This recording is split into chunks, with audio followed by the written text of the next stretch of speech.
Jesus. Iwacu nta muntu wigeze yiyahura. Iwanyu bariyahuye se?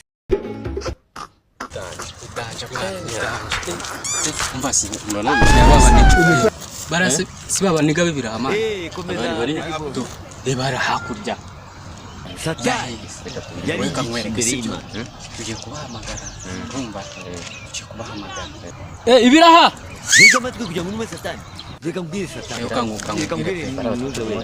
reka mbwire ngenda kubwira Satani ni ibiremwa by'Imana yashyize amafaranga yahe sina amafaranga mfite bahamagaye nta mafaranga abe n'ikibugana ikintu tugiye gukora ni kimwe ni kabi rero umuntu rero niba nazana umuntu turababeshya ngo iki uraza tuvuga twana bakubita ariko umuntu ashonje wazana yije none singibyo ntabwo amuzana igitekerezo niko reka bazi reka bazi kubera icyo waziretse uri cyo gupanga rero kakubaye mukomera wa boss tureke ikiganiro yes biracyo birabyanyu se birashyushye ni gute se shabahungu ni gute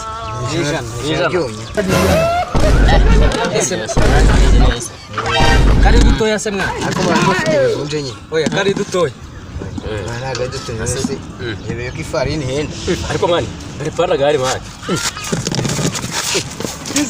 ese mwana batujya n'ibyo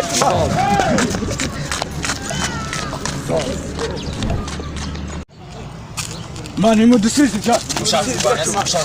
Mani wumbyore mani. Oya ntabwo tuzirafye mani. bana sezi bashaka ariko mwana bashaka Mani wumbyore. ariko bereke mwana